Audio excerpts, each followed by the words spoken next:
When people think about memory, they imagine something deeply personal, a familiar voice, the smell of a childhood home, a half-forgotten song that resurfaces out of nowhere. But memory is not only human.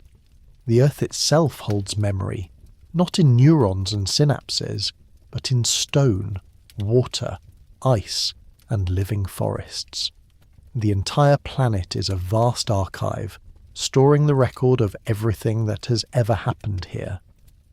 The question is, how much of that record survives, and how much has already been lost to the great forgetting? Ice as a time capsule. The most fragile yet most beautiful archives are hidden in the world's great ice sheets. Imagine standing on the endless white of Antarctica or Greenland. Beneath your feet, stacked layer upon layer, is the frozen diary of the Earth. Every year, new snow falls, and the weight of fresh layers compresses the old, trapping bubbles of ancient air inside. Those bubbles are not just frozen oxygen and carbon dioxide, they are the literal breath of the past. When scientists drill deep into the ice and pull up long cylinders called ice cores, they're not just handling frozen water, they're uncorking the past. Within those tiny air bubbles lie volcanic eruptions that once darkened the sky, sudden shifts in carbon dioxide that sent the planet into glacial freezes, and even the invisible fingerprints of cosmic rays from distant supernovae. From these cores we've learned that the Earth's climate is not stable, but volatile, swinging from ice age to warmth in cycles lasting tens of thousands of years. We've seen evidence of catastrophic volcanic winters. One of the most famous is the eruption of Mount Toba in Indonesia, about 74,000 years ago. The ash from this supervolcano is still detectable in ice, showing that it spread across continents and dimmed the sun for years. Some scientists even believe it reduced the human population to just a few thousand survivors. But here's the tragedy. These frozen archives are vanishing. As glaciers melt, the diaries of the Earth's atmosphere are bleeding into the oceans. Future scientists may never know the subtle shifts, the ancient rhythms, or the sudden shocks hidden in those bubbles, because they'll be gone. Each melting glacier is not just a loss of beauty, it's like a library of history books being burned before anyone can read them. And beyond science, ice has always haunted human imagination. From myths of frozen ages to tales of buried lands beneath glaciers, the idea of ice hiding secrets is ancient. Some even speculate that advanced civilizations might lie entombed beneath Antarctica, preserved in the deep freeze. Mainstream archaeology dismisses this, but the allure of hidden memory locked away in ice persists. Trees as storytellers. If ice is the Earth's diary, then trees are its storytellers. Cut across the trunk of a tree and you'll see rings stretching outward like ripples frozen in time. Each ring is a year, telling whether that year was wet or dry, warm or cold, abundant or cruel. The science of dendrochronology has allowed researchers to match rings from living trees with those from ancient timbers, extending timelines back thousands of years. Through this method, we can reconstruct entire climate histories, not just for regions, but sometimes for the whole planet. Tree rings have revealed uncanny details about the rise and fall of civilizations. In the American Southwest, a decades-long drought, etched as narrow, stunted rings in old pines, coincided with the collapse of the ancestral Puebloan culture. In Central America, prolonged drought visible in tree records aligns with the decline of the Maya, when cities emptied and monuments were left to the jungle. Even wars and revolutions leave their mark. The year without a summer in 1816, caused by the eruption of Mount Tambora, stunted tree growth across Europe and North America. Crops failed, famines spread, and even great cultural works were inspired. Mary Shelley wrote Frankenstein during that dark, cold summer. The trees remember, even when we do not. But just like the ice, these storytellers are being silenced. Vast tracts of rainforest are cleared every year, burning away not just living ecosystems, but centuries of potential memory. Old-growth trees that might have held records of past droughts, storms, or fires are logged before anyone can read their stories. The earth is losing its storytellers at an alarming rate, and once again, myth mirrors science. Sacred groves were once considered keepers of wisdom. In Norse mythology, Yggdrasil, the world tree, held together the cosmos itself.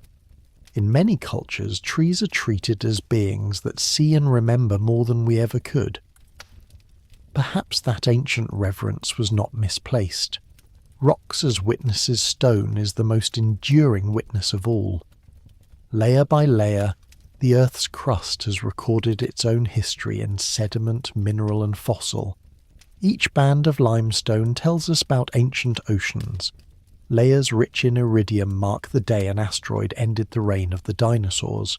Charcoal deposits whisper of global fires. Yet the record is incomplete. Over billions of years, tectonic movements have folded, buried and destroyed entire sections of the geological archive.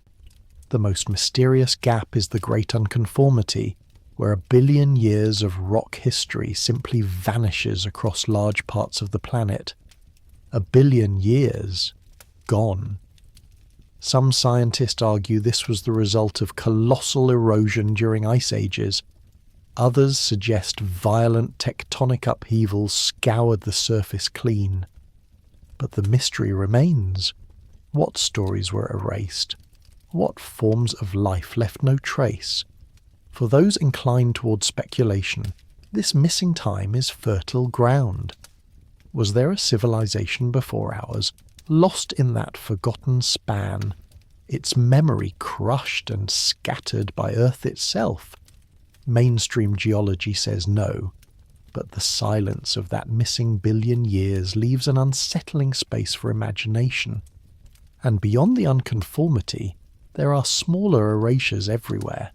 Entire mountain ranges once stood where plains now stretch.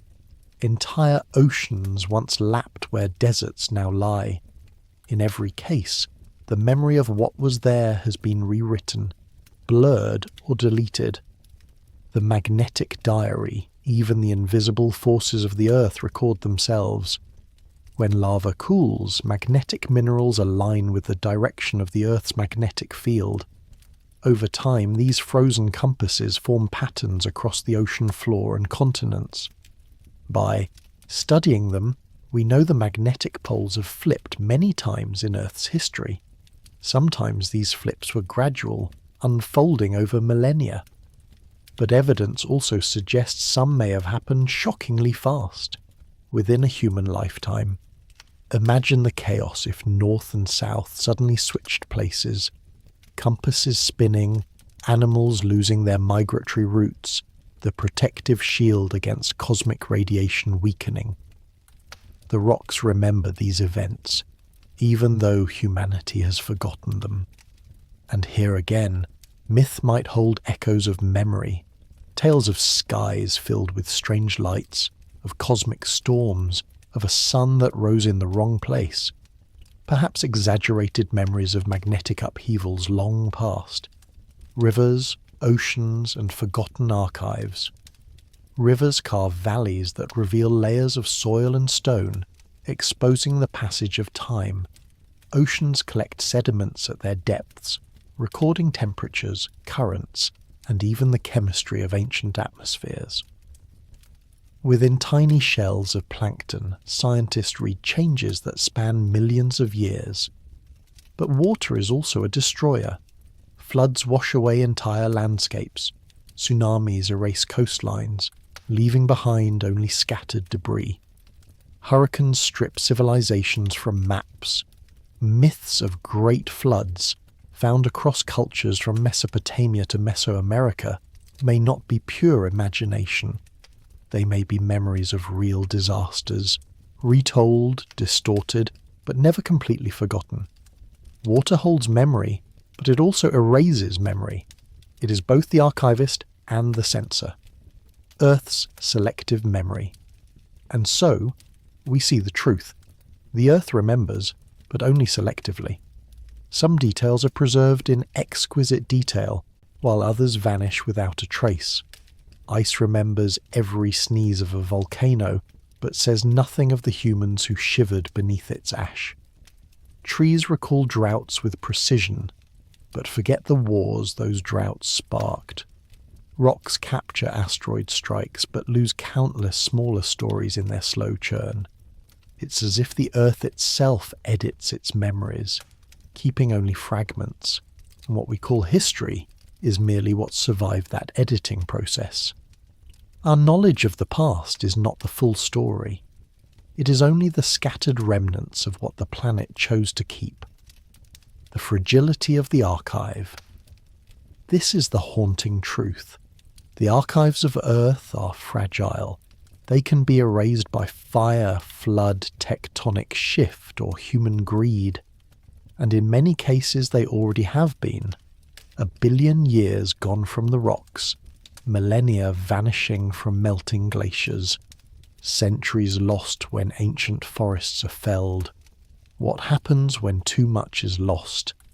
If memory is the key to survival, then amnesia is a curse. Without memory we cannot learn. Without memory we repeat mistakes. Without memory the cycles of rise and fall become inevitable. The Earth has always remembered imperfectly. But now, with our help, it may soon forget more than it can afford to. The Earth remembers, but memory is fragile. The frozen diaries of ice, the wooden stories, of trees, the ancient testimonies of stone, all of them can be silenced, and when they are, the planet itself begins to forget. Scientists have a phrase for this: the great forgetting. At first it sounds like a poetic metaphor, but it's not. It's the scientific recognition that the systems which once carried memory are being erased faster than they can adapt. If the first section was about how the Earth records its story, this section is about how those stories are being burned, drowned, melted and buried right before our eyes. The melting of the frozen libraries, glaciers and ice caps are the most striking examples. For hundreds of thousands of years they've been faithfully keeping records, each layer capturing a snapshot of climate, atmosphere and catastrophe. Yet today those archives are vanishing. The Greenland ice sheet is shrinking at an unprecedented rate. In Antarctica, massive shelves are cracking apart and sliding into the sea. What does this mean? It means that future generations may never know the fine details of ancient climates. We've only drilled a fraction of the ice cores possible. Most of the frozen archives remain untouched, and as they melt, those untouched pages of history are gone forever. Imagine a library of 1 million books where only a few shelves have been read, and then someone sets fire to the rest. That is what's happening in Greenland and Antarctica right now. And the tragedy deepens. Melting ice doesn't just erase the past, it rewrites the present. When ice sheets collapse, they raise sea levels, drowning coastlines. As coastlines vanish, so too do the human memories written there. Towns, temples, burial grounds. An archive of stone and wood is wiped away in a single generation, leaving nothing for those who come after. The silence of the forests too are losing their voices.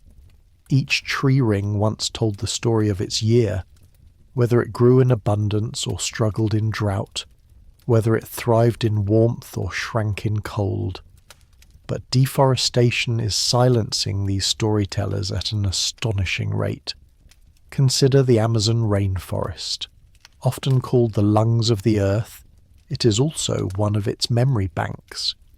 Within its trees are records of centuries of rainfall, soil cycles and fires. but vast swathes are being cleared for cattle ranching, soy fields and logging. When an old-growth tree falls, it's not just an organism that dies, it's a memory. Centuries of climate data lost forever. And it's not just the Amazon. The boreal forests of Canada and Siberia, the cedar groves of Lebanon, the great sequoias of California, all have stories etched in their rings. Some have been standing for thousands of years, keeping watch as empires rose and fell. But wildfires, intensified by climate change, are consuming them at record levels. When they burn, their records burn too. What survives is ash, and ash cannot tell stories. Myths once taught that forests were sacred, living archives of wisdom. The Druids revered oak groves. Indigenous cultures across the world treated trees as beings that remembered, beings to be honoured. Perhaps they intuited something we now measure scientifically, that forests carry memory, and that memory, once lost, cannot be reclaimed. Oceans, forgetting their past. The oceans, vast and seemingly eternal, also carry memory. Deep sediments at the bottom of the sea hold shells of plankton, each shell a record of the ocean's temperature and chemistry at the time it lived. Collectively, they form a chain of memory stretching back millions of years. But today, the oceans are acidifying at a rate unseen in human history. As carbon dioxide dissolves into seawater, it corrodes coral reefs and dissolves the shells of plankton. These fragile organisms are not just life forms, they are scribes. Each one leaves a mark in the ocean's archive. If they vanish, the record goes blank. Coral reefs, in particular, are like living memory palaces. Built over centuries, they record cycles of growth, bleaching and regrowth. But modern bleaching events are so intense that many reefs do not recover. Once they die, their memory is frozen. No more growth, no more record. Reefs that could have told stories of centuries will instead stand as tombstones, silent and lifeless. Soil erosion and the vanishing record of the land. Even the ground beneath our feet holds memory. Soil is not just dirt. It's a living archive. Layers of soil preserve the history of agriculture, of floods, of ancient civilizations. Archaeologists read these layers like a book. In the soil they find evidence of forgotten settlements, ancient crops, and past disasters. But industrial agriculture is destroying soils at an alarming pace. Heavy ploughing, chemical fertilizers, and monocultures erode soil, stripping away layers that took centuries to form. In some regions, soil is vanishing faster than it can regenerate. Once gone, it leaves behind sterile land and a blank space in the record of history. Consider the Fertile Crescent, once the cradle of civilization. Over-farming and irrigation eventually salted the soils, turning rich fields into desert. Today, much of that region is barren. The memory of what once grew there is faint, buried beneath layers of dust. Modern farming risks repeating the same cycle, this time on a global scale. Cultural forgetting, the burning of libraries. But forgetting is not only ecological. Humanity erases its own memories. We've done so countless times throughout history. When the Library of Alexandria burned, untold knowledge of the ancient world was lost. Works of philosophy, science, and history that we will never recover. When the Spanish conquistadors burned Mayan codices, entire volumes of history, astronomy, and mathematics vanished in smoke. Even more subtle forms of forgetting shape our world. Languages die at a rate of 1 every 2 weeks. With each language, unique cultural memory disappears. Myths, stories, ways of understanding the world that existed nowhere else. Oral traditions, once the carriers of memory for millennia, fall silent when the last speaker passes. And sometimes forgetting is deliberate. Empires erase the names of rulers they want history to forget. Religious authorities ban books and burn manuscripts. Governments classify records for centuries, hiding truths in vaults until they are effectively erased. Forgetting is not always an accident. Sometimes it is engineered. The Great Forgetting, a planet without memory. All of these losses add up to something larger, the planetary amnesia unfolding now. Scientists describe it in ecosystems: forests that do not regrow, reefs that do not recover, soils that do not return. But it applies equally to culture and civilization. Our libraries, languages, and digital archives may feel permanent, but they are fragile too. What happens when servers fail, when files are corrupted, when electromagnetic storms wipe hard drives? Much of our memory today is stored digitally, and digital memory is vulnerable. A single catastrophe, a solar flare, a cyber war, a collapse of infrastructure, could erase vast portions of the record we take for granted. Future historians might find fragments of our age, but nothing whole. They would wonder, as we do when we look at the great unconformity, what happened in those missing centuries. The Earth is already forgetting. We are helping it forget. And as both natural and cultural archives vanish, the line between what truly happened and what we imagine happened grows ever thinner. In the gaps left by forgetting, speculation thrives. Myths of Atlantis, rumours of lost civilizations, whispers of suppressed histories. Some dismiss these as fantasies. Others wonder, are they the faint memories of something real, preserved imperfectly in the human imagination when all physical records were lost? Memory is survival. Amnesia is collapse. If the Earth forgets how to balance itself, and if humanity forgets the lessons of its past, then both will stumble blindly into disaster. The signs of forgetting are everywhere. Melting glaciers, burning forests, dying reefs, barren soils, lost languages. And yet, even as we watch it unfold, we continue as though memory were endless. But the story does not end here. For if forgetting is inevitable, then perhaps the only question that matters is, what, if anything, will remain?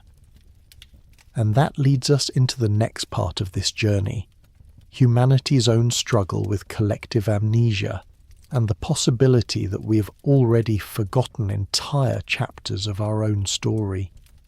If the Earth itself is forgetting, then perhaps it's no surprise that we, its children, suffer from the same affliction. Humanity has always been haunted by amnesia. Empires rise and fall, languages flourish and vanish, knowledge is gained and then erased. We like to believe that history is a straight line, carefully recorded and passed down. But the truth is harsher. History is a shattered mirror. We peer into the fragments that remain, and in the gaps we imagine continuity. This is humanity's collective amnesia, the slow erosion of memory, sometimes accidental, sometimes deliberate, leaving us with only pieces of who we really are. Forgotten civilizations consider the ruins scattered across the world, monuments whose builders we barely understand. The Maya, with their vast cities hidden in the jungle, once mapped the heavens with uncanny precision. Yet much of their knowledge was lost not only through drought and collapse, but through conquest and fire. When Spanish missionaries arrived, they burned the Maya's codices, written records that contained centuries of astronomy, mathematics, and history. Only 4 codices survived. 4 out of thousands. An entire civilization's library gone. Or think of the Indus Valley civilization. which thrived around 5,000 years ago in what is now Pakistan and northwest India. Their cities had advanced plumbing, gridded streets, and centralized planning. Yet we cannot read their writing. Their script remains undeciphered, their language unknown. We know they existed, but not what they thought, not what they dreamed. They are a civilization half remembered, locked away by the silence of symbols we cannot interpret. Even Egypt, which left pyramids and hieroglyphs, suffered its own forgetting. The Library of Alexandria, said to hold knowledge from across the ancient world, was destroyed. Whether it was fire, neglect, or deliberate destruction, we may never know. But the result was the same: vast treasures of thought, gone forever. These are not just isolated tragedies, they are patterns. Time and again humanity builds knowledge, then loses it. And when we forget, we start again, as though nothing came before. The myth of a lost golden age. Perhaps this is why so many cultures speak of a lost golden age, a time when humanity was wiser, more advanced, closer to the gods. The Greeks told of Atlantis, a great civilization swallowed by the sea. Hindu texts speak of long cycles of time, with ages of greatness followed by decline. Indigenous traditions around the world tell stories of floods, fires, and resets, eras when the world ended and began again. Are these myths pure imagination, or are they fractured memories of real events, distorted across generations? It's tempting to dismiss them as allegory. But what if there's something more? What if they're echoes of civilizations erased by catastrophe? Civilizations whose memory lingers only in myth. Writers like Graham Hancock have popularized this idea, suggesting that a highly advanced civilization existed before recorded history, destroyed by cataclysm around 12,000 years ago.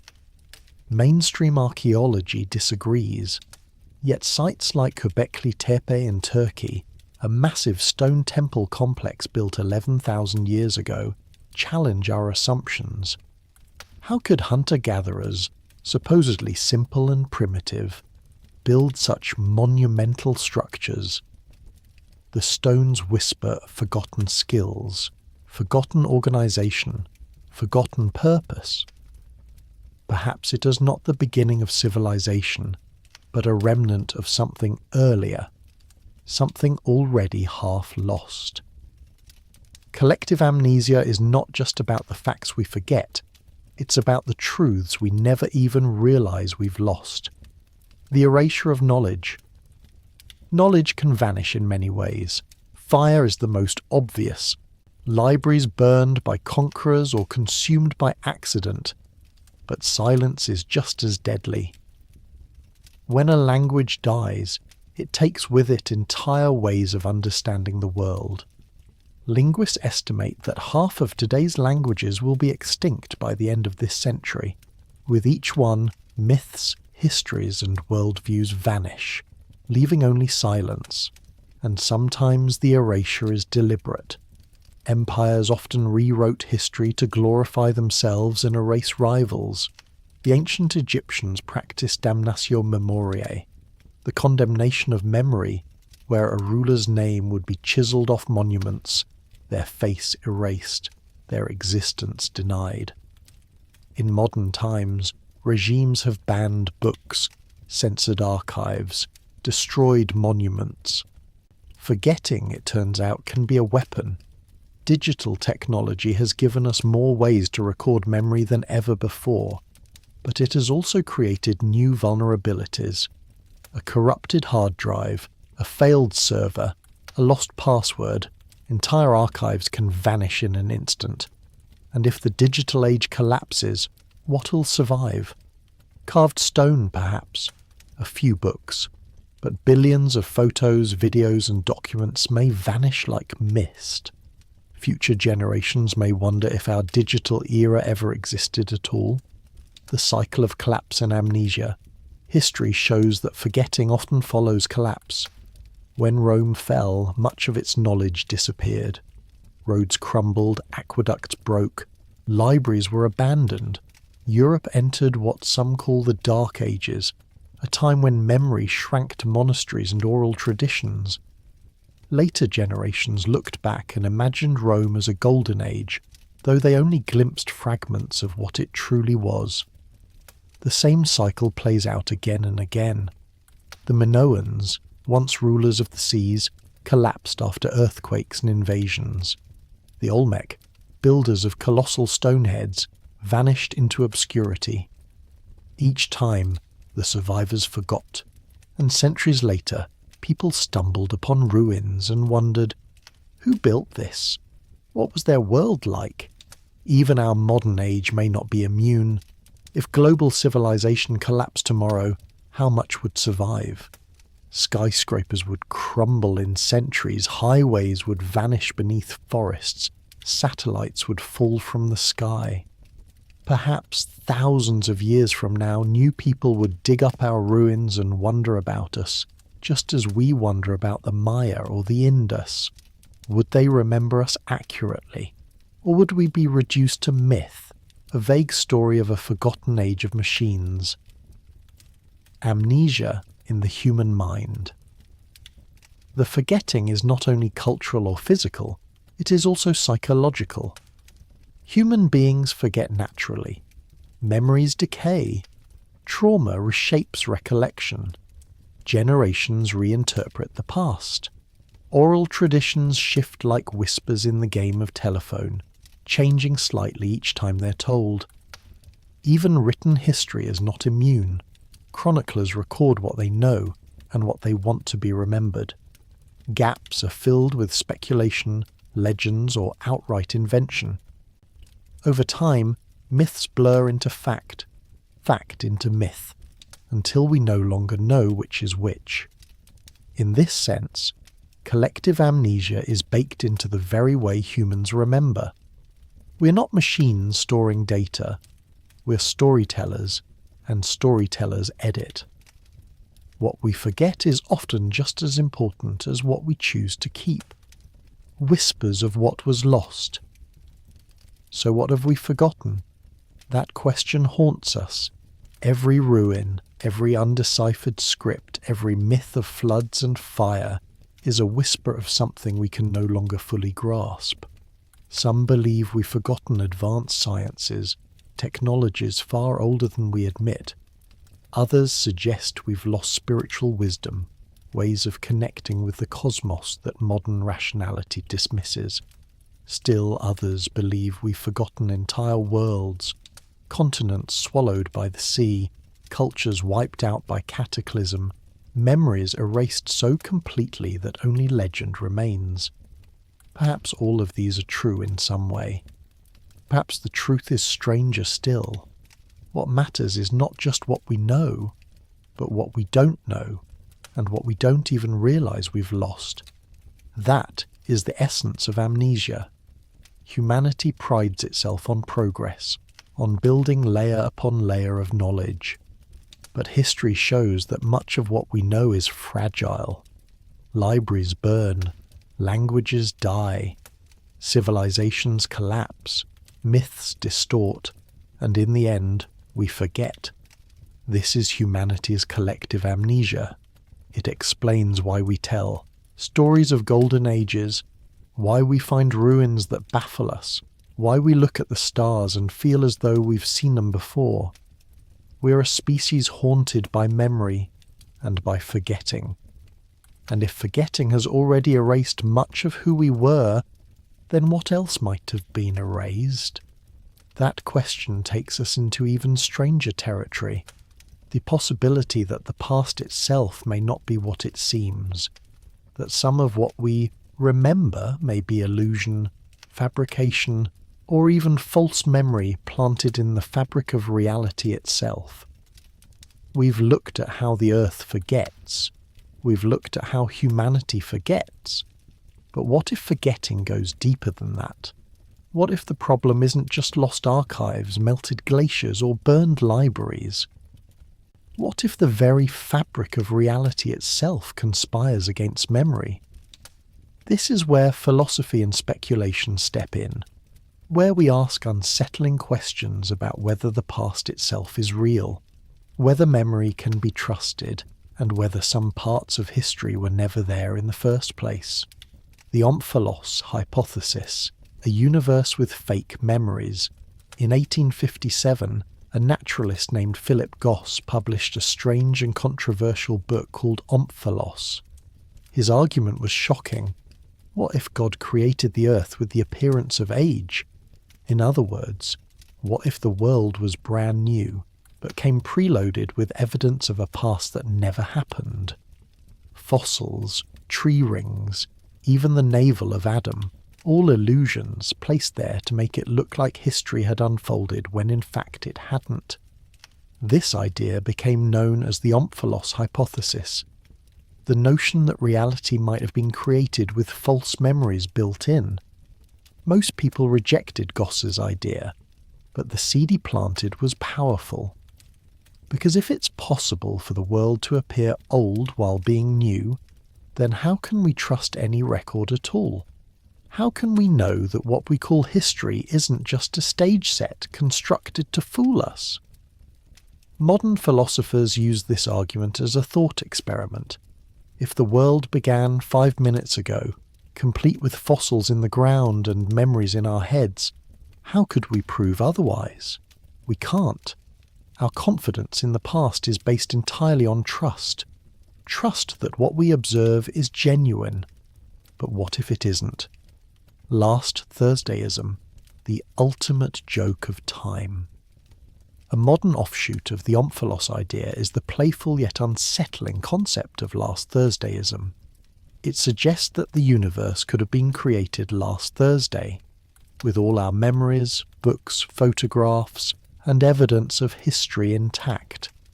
You think you remember your childhood, your education, your family holidays. But those memories could have been implanted. They could be part of the illusion of continuity. The beauty, or terror, of last Thursdayism is that it's unfalsifiable. No experiment can prove it wrong. If everything was created with fake memory, then all your evidence is part of the trick. Of course, most people laugh it off. It sounds absurd. But sometimes, absurd ideas have a way of sticking in the mind. And when you start to wonder, even just a little, about whether your memories are real, you realize how fragile memory truly is. False memory and the human mind. It doesn't take cosmic trickery to create false memories. Our brains do it all the time.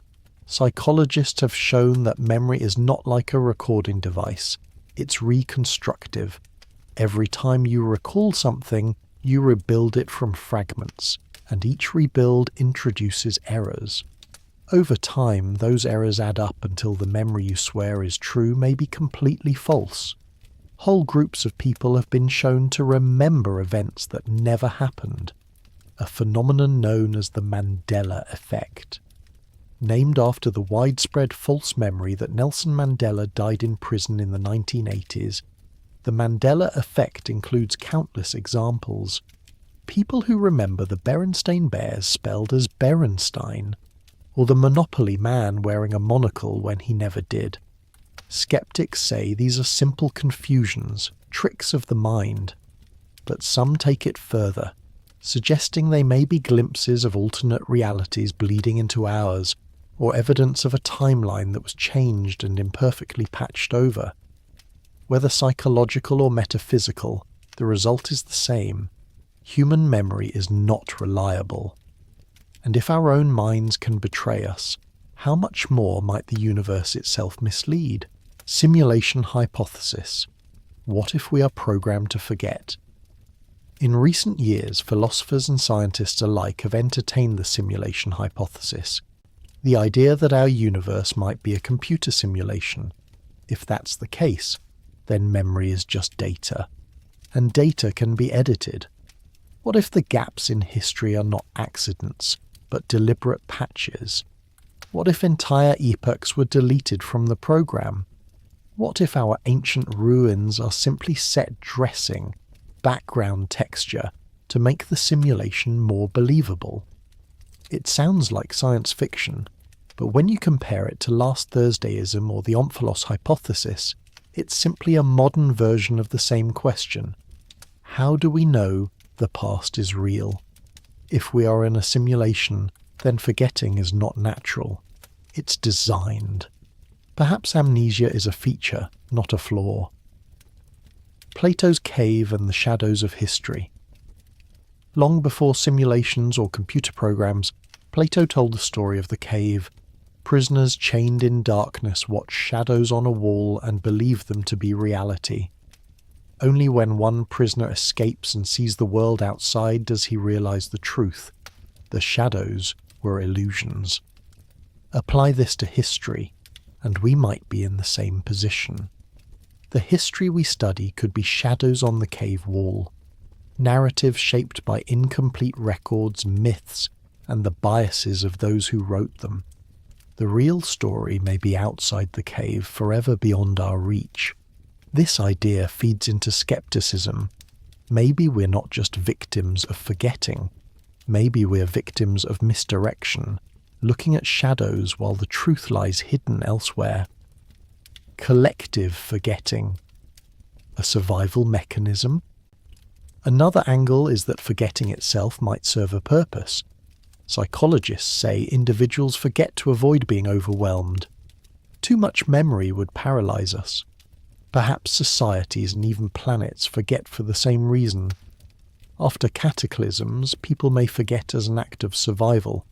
Trauma is repressed, stories softened into myth so that future generations can carry on. If ancient civilizations witnessed horrors, impacts, floods, collapses, maybe the memory was too painful to keep intact. So they encoded it in myth, diluted and altered until it was bearable. In this view, forgetting isn't a failure, it's an adaptation. But adaptation has a cost. By forgetting too much, we lose the lessons of the past. We repeat mistakes, rebuild fragile systems, and face collapse again. Collective forgetting may keep us sane, but it also keeps us vulnerable, our memories being erased intentionally. Here lies the most conspiratorial possibility, that memory is not only fragile but manipulated. Some believe that governments, elites, or hidden groups actively suppress parts of history. Archaeological discoveries that don't fit the timeline are said to be locked away in vaults. Alternative interpretations are dismissed or ridiculed, from out-of-place artifacts, such as allegedly ancient objects that seem too advanced, to claims of secret archives in the Vatican or beneath the Sphinx. Rumours persist that we're being kept in a state of controlled amnesia. Whether true or not, the idea resonates because it plays on something we already know. Forgetting can be engineered. Names erased from monuments, books burned, languages silenced, entire histories buried under propaganda. If humans do it to each other, why couldn't greater forces, governments, or even the universe itself be doing it to us on a grand scale? Memory, illusion, and the unknown. The more we question memory, the shakier the ground beneath us becomes. If the earth forgets, and we forget, and even reality itself may be an illusion, then what foundation do we have? How can we know what's real? Maybe we can't. Maybe reality is less about certainty and more about story. We live within narratives of nations, of science, of myth, and those narratives shift as memory fades. The truth may be unknowable, and perhaps that is why we're drawn to the idea of amnesia, because it reflects the deep uncertainty at the core of human existence. The philosophical theories of memory erasure challenge us to accept the possibility that forgetting is not just an accident of nature or culture, but a fundamental property of reality itself. Maybe the past is an illusion. Maybe our memories are unreliable. Maybe whole eras were never there at all. If that's true, then we face a chilling thought. It may not be possible to recover what was lost, because there was never anything to recover. And yet, even in the face of this skepticism, the world itself whispers of cataclysms, disasters that erase memory not through philosophy, but through raw force.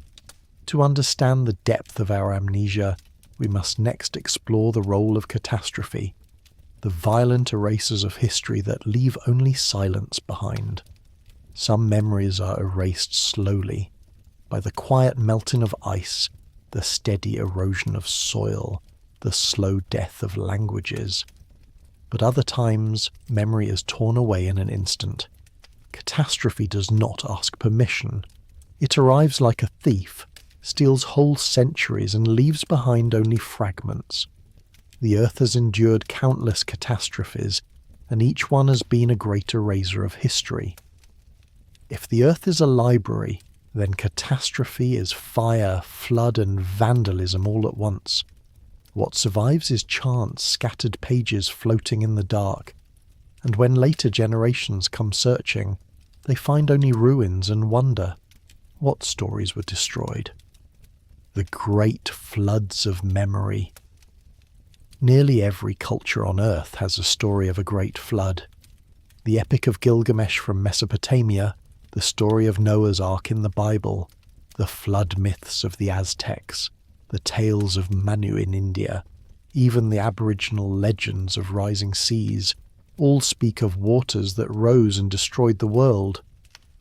Are these just metaphors? Or are they fractured memories of real events? At the end of the last ice age, around 12,000 years ago, glaciers melted rapidly. Sea levels rose over 300 feet, drowning coastlines that had once been home to countless human settlements. Imagine cities, temples, and harbours now lying beneath the waves, their stories erased, their voices silenced. To the people who watched their world vanish beneath rising water, it must have seemed as though the entire earth was being swallowed. The Black Sea, for example, may have been created by such a flood. Around 7,600 years ago, rising seas from the Mediterranean are thought to have poured into the basin, flooding fertile plains and creating the sea we know today. If you lived there, one day you farmed fertile land. The next, your home was beneath hundreds of feet of water. Perhaps these floods became the seeds of the myths. Perhaps when the survivors told their children and their children's children, the stories grew larger until they became legends of divine wrath or cosmic resets. What began as memory became myth, and what was once fact became almost impossible to verify. Fire from the sky floods erase coastlines, but fire from the heavens can erase entire worlds. The most famous example is the asteroid that struck the Earth 66 million years ago, ending the age of dinosaurs. In a geological instant, most species vanished. Forests burned, skies darkened, and ecosystems collapsed. But what about human memory? Some scientists point to the Younger Dryas impact hypothesis, the controversial idea that around 12,800 years ago, a comet or fragments of a comet struck the Earth, triggering massive fires, climate chaos, and the sudden cooling known as the Younger Dryas period. If true, this event could have wiped out early human cultures, forcing survivors back into simpler forms of life. Evidence for this includes layers of black sediment filled with nanodiamonds, microspherules, and carbon deposits consistent with cosmic impacts. Critics remain skeptical, but if the hypothesis is right, then an entire chapter of human development may have been erased by fire from the sky, a reset that left us with little more than myths of destruction. Is it coincidence that Plato's story of Atlantis, said to have vanished in a single day and night of catastrophe, aligns loosely with this timeline, or does flood myths proliferate in cultures worldwide? Maybe. Or maybe they are faint memories of a global disaster too traumatic to forget, yet too distant to remember clearly. The Earth itself, in upheaval. The Earth is not a stable platform. It shifts, shakes, and rearranges itself. Earthquakes topple cities in moments. Volcanoes bury towns beneath lava and ash. Entire landscapes can change in the blink of an eye. Consider Pompeii, buried by the eruption of Mount Vesuvius in 79 CE. For centuries the city lay forgotten beneath meters of ash, until rediscovered by accident. If not for chance excavation, we might never have known it existed. Now magnify Pompeii's tragedy to a planetary scale. Entire civilizations could be buried, drowned, or destroyed, leaving behind little or nothing. If Pompeii could vanish from memory for over 1,000 years, what might we have forgotten across tens of thousands? There are even theories of pole shifts, massive reorientations of the Earth's axis or crust. Though largely dismissed by mainstream science, these ideas suggest that continents could move abruptly, climates could shift overnight, and entire regions could be rendered uninhabitable. If such events occurred, they would have left chaos in their wake, scattering survivors and erasing memory on a colossal scale. Even without full pole shifts, smaller cataclysms, tsunamis, volcanic winters, droughts can devastate human populations. And when populations collapse, so does memory. The survivors focus on survival, not preservation. Libraries burn, languages die, knowledge fades. The great unconformity, 1 billion years gone. But perhaps the most dramatic erasure of all is found in stone itself. Across much of the world, geologists have identified what they call the great unconformity, a gap in the rock record where up to 1 billion years of Earth's history is missing. Not millions, 1 billion. What happened to that 1 billion years? Theories abound. Some suggest massive glaciers scraped the surface clean. Others believe tectonic activity swallowed the evidence. But the truth is, we don't know. 1 billion years of memory is gone. What life may have risen and fallen in that span is erased. To those inclined towards speculation, the great unconformity is a tantalizing mystery. Could it hide evidence of civilizations before civilization? Beings older than humanity whose traces were wiped away? Mainstream science says no, but the absence of evidence is also the absence of certainty. And in that void, imagination thrives. Myths as fragments of catastrophe. When the Earth erases memory, humans try to preserve it in stories. Myths of floods, fires, and resets may be our attempt to remember what physical records cannot. But myths are slippery. Over generations they blur, shift, and transform. What began as a factual account becomes symbolic, then allegorical. By the time we hear it, it may be more poetry than history. Still, patterns emerge. Flood myths across continents. Tales of fire from the sky. Stories of worlds ending and beginning again. Are these coincidences, or collective memories of real catastrophes? Some researchers suggest that myths are humanity's deep memory, a kind of cultural DNA carrying fragments of truth across generations. If that's true, then catastrophe has been burned into our very identity, even if we cannot see it clearly. The fragility of survival. The haunting reality is that catastrophe doesn't just erase memory, it shapes it. Survivors of disaster often simplify their stories. They pass them on as warnings, stripped of detail but charged with meaning. Beware the flood, beware the fire, beware the wrath of the gods. Entire civilizations may have risen, thrived and fallen, leaving behind nothing more than a whisper, a ruin, a myth. And we, standing in the present, struggle to piece together those fragments, wondering what we have forgotten. Catastrophes are the ultimate erasers. Floods drown the past, fire burns it, earthquakes and volcanoes bury it, cosmic impacts shatter it, and the vast silent processes of geology can wipe away even 1 billion years at once. If forgetting is the rule, not the exception, then what does that say about our own time? How much of today will survive? Will future generations remember us as we were, or will they stand over our ruins and wonder, just as we wonder about those who came before? The thought is chilling, but it leads us to the next question. Why does it matter? What happens to a civilization or a planet when memory is as gone? What are the consequences of amnesia, both for the Earth and for humanity? Forgetting is not harmless. It shapes who we are, and it shapes the world we inherit. When the Earth forgets, ecosystems lose their balance. When humanity forgets, civilizations repeat their mistakes. When memory itself becomes unreliable, truth becomes impossible to pin down. Amnesia, whether natural or cultural, is not simply an absence.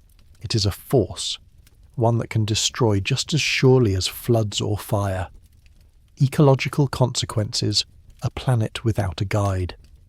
The Earth's memory, etched in ice, stone, forests and oceans, has always acted as a kind of guide. By storing the lessons of the past, it helped ecosystems know how to respond to change. Coral reefs that bleached in the past could recover because they remembered their former state. Forests that burned could regrow because the soil remembered its fertility. But what happens when those memories vanish? Scientists warn that ecosystems are reaching tipping points. A rainforest cut too deeply may turn into savanna, never returning to forest. A coral reef bleached too often may collapse entirely, never to rebuild. This is not just loss, it is forgetting.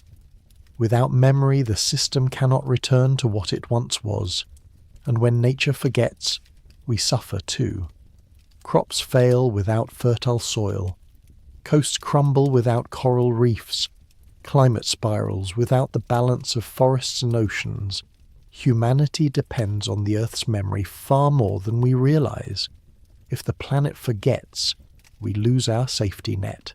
Civilizational consequences, repeating the same mistakes. History, too, is a teacher, but only if we remember it.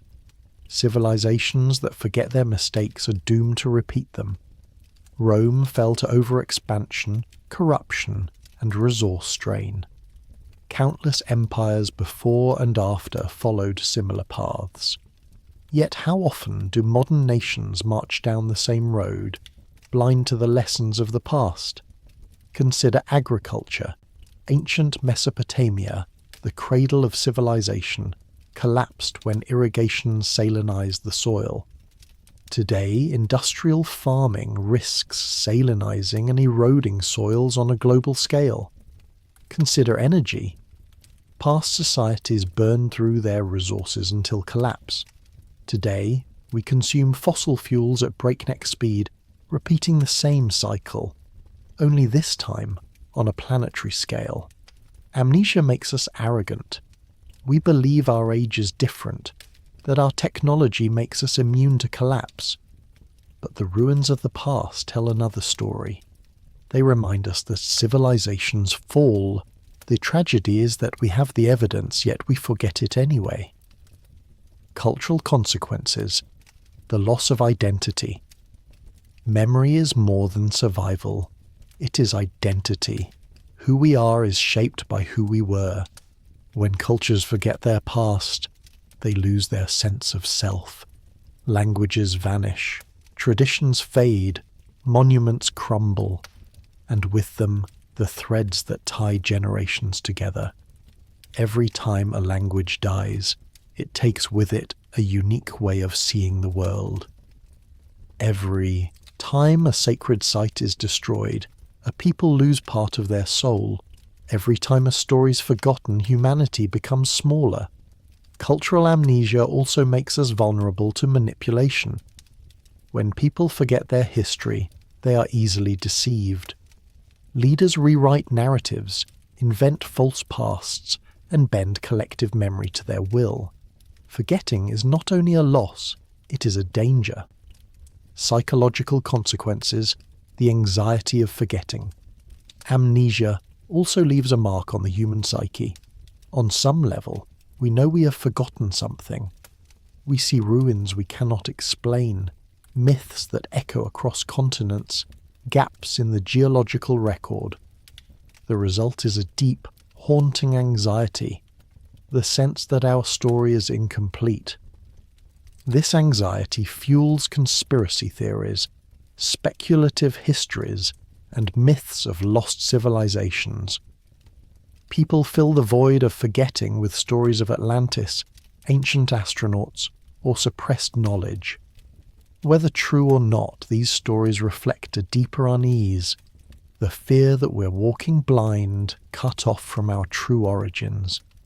And maybe that fear is justified, because without memory we cannot truly know ourselves. We are fragments, wandering through time, never sure of the whole picture. Political consequences, memory as a weapon. Forgetting is not always accidental. It can be engineered. Regimes throughout history have manipulated memory to control populations. They rewrite textbooks, censor archives, topple monuments, and silence dissenting voices. By erasing the past, they reshape the present. This is why amnesia is so dangerous, because it leaves us defenseless against those who wish to control us. A society without memory is malleable. It can be told any story and it will believe it, because it has nothing else to compare it to. Perhaps this is why so many conspiracy theories resonate. People suspect, often rightly, that they are not being told the whole truth. Whether it is governments hiding knowledge, corporations rewriting narratives, or historians glossing over uncomfortable facts, the result is the same: enforced amnesia. Existential consequences, the loss of continuity. At its deepest level, forgetting threatens continuity itself. Human beings need to believe in a story that stretches from past to present to future. Memory gives us that story. Without it, life feels disconnected, meaningless. This is why myths of lost golden ages persist. They offer continuity, a sense that we are part of something larger, even if that continuity is imagined. But if forgetting grows too great, even myths cannot bridge the gap. The story breaks, the chain is severed, and without continuity, civilizations lose their purpose. We already see signs of this today. Rapid technological change leaves people feeling disconnected from their roots. Old traditions vanish faster than new ones can replace them. The collective memory grows fragmented, and with it, identity fractures. People search desperately for meaning in fragments of history, in conspiracy, theories, in nostalgia. All are symptoms of a deeper sickness: cultural amnesia. The ultimate cost: a future without lessons. The most frightening consequence of amnesia is that it robs us of the future. Memory is what allows us to learn, to adapt, to avoid repeating mistakes. Without it, we are condemned to walk in circles, repeating cycles of rise and fall. Imagine a species that forgets every time it collapses. It builds civilization, loses it to disaster, forgets, and builds again, never realizing it has walked the same path countless times. Could this be our story? Could humanity be far older than we realize, trapped in cycles of memory and forgetting? Some myths hint at this. Hindu cosmology speaks of endless cycles of creation and destruction. Plato wrote of worlds destroyed and reborn. Perhaps these are not just metaphors. Perhaps they are faint memories of cycles we have already lived, cycles we forgot. If that's true, then forgetting is not just a tragedy. It is a prison. And the cost of amnesia is nothing less than our ability to break free. The consequences of forgetting are everywhere. Ecosystems collapsing, civilizations repeating mistakes, cultures losing their identity, politics weaponizing memory, individuals haunted by fragments of a story they cannot piece together. Amnesia is not passive. It is active, corrosive, dangerous. And yet, even in the face of all this forgetting, we still have one question left. Is there hope? Can we remember again? Or are we destined to live forever on a planet with amnesia, trapped in cycles of memory and loss? To answer that, we must turn to the conclusion, a reflection on whether memory can ever truly be restored, and what it means for us if it cannot. We've wandered through the frozen libraries of ice, the wooden storytellers of trees, the stone witnesses of the earth. We have traced how those archives are melting, burning, collapsing. We've seen how humanity too forgets, through collapsed civilizations, burned libraries, lost languages, and myths that fade into metaphor. We have peered into the unsettling theories that suggest maybe the past itself is not even real, maybe memory is an illusion. And we have faced the raw erasers of catastrophe, floods, fires, impacts, and the silent voids of missing time. All of it brings us to this moment, this question: are we already living on a planet with amnesia? The answer, in some ways, is yes. Look around. Our glaciers are vanishing, taking their ancient breath with them. Our forests are falling, their rings burned before they can be read.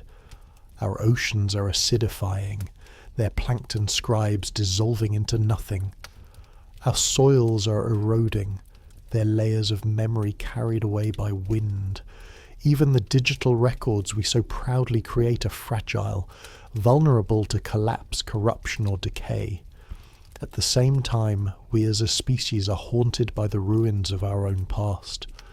We walk among the pyramids and still debate how they were built. We gaze at Göbekli Tepe and wonder why hunter-gatherers carved temples. We puzzle over the Indus Valley script, undeciphered after thousands of years. We read myths of Atlantis, of floods, of fiery skies, and wonder if they are memories distorted by time. The evidence of amnesia is everywhere. We are not sure who we were. We are not sure what the earth has already lived through. We're not sure how much has been forgotten, erased, or fabricated. The haunting thought of cycles. Perhaps this forgetting is not new. Perhaps it is the rule. Civilizations rise, then collapse, and with collapse comes amnesia. Survivors tell stories, but details fade.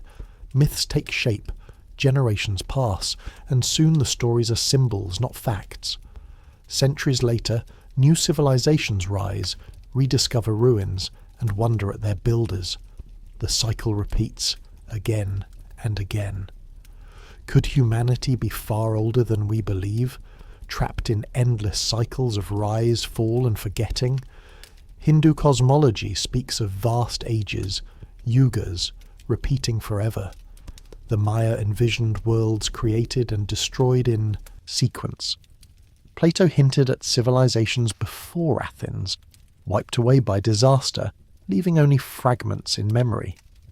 Maybe our story is not one continuous line of progress, but a spiral, looping endlessly, each loop forgetting the one before, amnesia as a design. And what if this forgetting is not an accident? What if it is built into the fabric of existence? The Omphalos hypothesis suggested we were created with false memories already in place. The simulation hypothesis imagines we are programmed to forget. That data is deleted to keep the system running.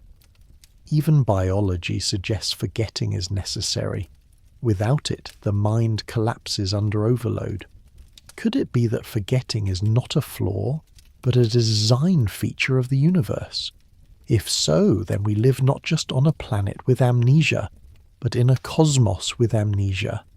A reality where forgetting is inevitable, where memory is always fragmentary, where truth can never be complete. The prison of forgetting. The consequences of this are profound. Without memory we cannot learn. Without memory we repeat mistakes. Without memory we are trapped in cycles. Imagine a species that has risen and fallen a dozen times. Each time it built monuments, cities, knowledge, only to see it all erased by flood, fire, or collapse. Each time survivors forgot, myths replaced facts and memory dissolved. Each time the species believed it was the first, the greatest, the pinnacle, until it fell again. Could that species be us? Could our modern civilization be just the latest iteration in a cycle that stretches back millions of years, its predecessors forgotten? The ruins we find may be only the most recent layer of a much deeper story, most of which has been erased beyond recognition. The fragile hope of remembering. And yet, we are not entirely helpless. Memory, even fragile, can be preserved if we choose to protect it. Ice cores can be stored, languages can be documented, archives can be distributed and decentralized, monuments can be safeguarded. The more places memory exists, the harder it is to erase completely. Perhaps the most important act of our age is to preserve memory, not just of facts, but of wisdom, to remember the mistakes of past civilizations, the warnings hidden in myths, the lessons written in ruins. If we remember enough, maybe we can break the cycle, maybe we can escape the prison of amnesia, but it requires humility. It requires admitting that we've forgotten much already, and that what we know may be only fragments. It requires resisting the arrogance of believing we are unique, immune, permanent. The quiet mystery. Even if we preserve memory, there may always be mysteries we cannot solve. There may always be missing chapters. Perhaps that is part of being human, to live with fragments, to wander among ruins, to listen to whispers of forgotten ages and wonder what they mean. Maybe amnesia is not just a curse. Maybe it is also what drives us to search, to dig, to question, to imagine. If we remembered everything, would we still be curious? Or does forgetting create the hunger to know, the ache to rediscover, the endless fascination with the unknown? So, are we living on a planet with amnesia? Yes. The evidence is overwhelming. The Earth forgets through melting ice and eroded stone. Humanity forgets through collapse and conquest. Reality itself may be designed to erase. But maybe the more important question is, what will future generations remember of us? Will they find skyscrapers crumbling into dust, data lost, languages extinct, and wonder who we were? Will they invent myths of a forgotten age of machines, just as we invent myths of Atlantis? Will they see us as wise or foolish? Or will they even remember us at all? Perhaps our legacy will not be the monuments we build, but the memories we manage to preserve. Perhaps our greatest act will be to resist forgetting, even in a universe that insists upon it, and yet, in the quiet moments, as we look at the stars or the ruins of the past, we feel it, the deep, unshakable sense that we've forgotten something important, something vast, something essential. We cannot name it, we cannot grasp it, but it is there, like a word on the tip of the tongue of humanity. Maybe that is the true nature of our existence. to live haunted by memory and by forgetting, to wander forever through fragments, piecing together a story that will never be whole, and maybe, just maybe, that is enough. We live in an age of unprecedented memory. Never before has humanity recorded so much, so quickly, in so many ways. Every photo, every message, every video, every thought can be stored in the cloud, on hard drives, in databases that span the globe. It seems impossible that our era could ever be forgotten. And yet, this may be the most fragile memory humanity has ever created. Stone versus silicon. For thousands of years, memory was carved into stone, pressed into clay, painted onto walls, or copied onto parchment. The Epic of Gilgamesh still survives on cuneiform tablets after nearly 5 millennia. Egyptian hieroglyphs carved into temples still stare out at us after thousands of years of sandstorms. Even burned, even broken fragments endure. But our digital memory? It exists as fragile charges on silicon chips, magnetic spins on hard disks, patterns of light in fiber-optic cables. A clay tablet can survive buried in mud for centuries. A hard drive can fail in 10 years. A server farm without power goes dark in seconds. We think we've conquered forgetting. In reality, we've built archives that may be erased by a single solar flare, a cyber war, or simply the passage of time as formats become obsolete. The digital dark age historians warn of a coming digital dark age. Imagine future archaeologists uncovering our time. What will they find? Will they be able to read our drives, our disks, our cloud archives? Or will it all be corrupted, inaccessible, lost to bit rot and technological obsolescence? Consider this. A Mesopotamian tablet from 2500 BCE can still be read today.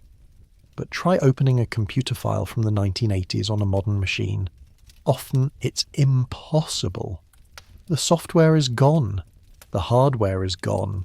The format is forgotten. If data from just 40 years ago is already slipping away, what chance does our vast digital civilization have across centuries? We may think we're drowning in memory, but in truth we are living in a fragile bubble, and when it bursts, our age may leave fewer traces than any civilization before us. Memory manipulated. Digital memory is also uniquely vulnerable to manipulation. Search engines decide what we see. Algorithms prioritize some stories and bury others. Governments censor archives. Corporations erase content. The result is not just passive forgetting, but active rewriting. In the past, a book burned was gone forever. Today, a document can be altered silently, replaced with a new version, the original erased without trace. Future historians may not just face missing records, they may face records deliberately falsified. In a digital world, memory is malleable, fluid, subject to the will of those who control the servers. And if forgetting can be engineered so easily, how can we trust that the memories we keep are real? The conspiracy of the cloud. Some conspiracy theorists go further, suggesting that the internet itself is designed not to preserve, but to forget. That the illusion of infinite memory hides the reality of silent deletion. Posts vanish. Accounts disappear. Archives are purged. And most people never notice. Whether or not this is intentional, the effect is the same. Our collective memory becomes unstable. We're encouraged to live in the moment, scrolling endlessly, while yesterday's information slips quietly into the void. The internet, which promised eternal remembrance, may become the greatest eraser of all. Catastrophe in the digital age. And then there is catastrophe. Imagine a massive solar flare striking Earth, like the Carrington event of 1859. but magnified by modern dependence on electronics. Servers fried, satellites crippled, power grids down. In days, much of our digital archive could be erased. Or imagine centuries passing. Plastics crumble, paper decays, metals corrode. What remains? Perhaps a few stone monuments, perhaps some carvings. But our billions of gigabytes, our entire self-image, could vanish without a trace. If that happens, our civilization might appear to future eyes as strangely blank. A world of ruins without context. A people who seemed advanced, yet left no lasting record. Just like the mysteries we ponder today, we built technologies to escape amnesia, but in doing so, we may have created the most fragile memory of all. The irony is cruel. The more we record, the more we risk losing everything. So the question becomes, can we break the cycle? Can we truly preserve memory against the endless pull of forgetting? Or is amnesia inevitable, no matter how advanced we become? That leads us into our final reflection on whether it's possible to resist forgetting at all, or whether the best we can do is leave whispers for the future. After wandering through the ruins of memory, natural, cultural, philosophical, catastrophic, digital, we arrive at the last question. Can we resist forgetting? Or are we doomed to repeat the cycle of memory and amnesia forever? Attempts to preserve humanity has always tried to save fragments of itself. The Svalbard Global Seed Vault, hidden deep in the Arctic, stores millions of seeds. A Noah's Ark for agriculture, built to survive disaster. The Archmission Foundation sends human knowledge to space. A tiny library etched into quartz discs placed on the moon, launched aboard satellites. NASA's Voyager probes, now drifting beyond the solar system, carry golden records of our music, our greetings, our identity, intended for unknown listeners in distant ages. These are acts of defiance against forgetting. They are our message to the future. We were here, and we remembered. Ancient arts. And in myth, we see the same impulse. Noah's Ark, Utnapishtim in Gilgamesh, Manu in Hindu tradition. All are stories of preservation. Not everything could be saved, but fragments were carried through the flood to rebuild again. Prometheus bringing fire, Hermes teaching language, Thoth recording wisdom. All are myths of memory preserved against chaos. Perhaps this is humanity's role, not to preserve everything, but to save enough. Enough seeds to regrow, enough stories to inspire, enough whispers to remind the future that we once lived, once dreamed, the limits of preservation. But here is the truth. No memory is eternal. Stone erodes, ice melts, data corrupts, myths distort. Even the stars themselves burn out. Entropy consumes all. So perhaps the goal is not to preserve perfectly, but to pass on fragments, to accept that forgetting will happen, but to leave enough threads that the future can rediscover. Every archaeologist who pieces together a pot from shards, every linguist who revives a language from fragments, every listener who hears an ancient myth and feels its echo, they are proof that fragments can survive. Maybe memory does not need to be whole, maybe it just needs to be enough. The responsibility of now. If that is true, then our responsibility is simple but heavy, to decide what fragments we will leave. What will speak for us when we are gone? What will whisper across centuries? Will it be plastic and concrete ruins, meaningless to the future? Or will it be seeds, stories, symbols of wisdom? We cannot escape amnesia, but we can choose what survives it. The haunting possibility. And yet, there is always the haunting possibility that this is all futile, that cycles will repeat, that civilizations rise, fall, forget, and rise again, endlessly, that even if we preserve fragments, they will be lost in the next collapse. But perhaps there is beauty in that. Perhaps the cycle itself is the story.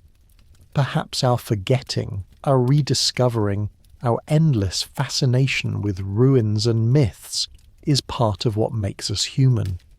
We are not machines built for perfect memory. We are storytellers. We remember in fragments, and we forget in fragments. And in the space between, we imagine. So can we break the cycle of forgetting? Maybe not completely.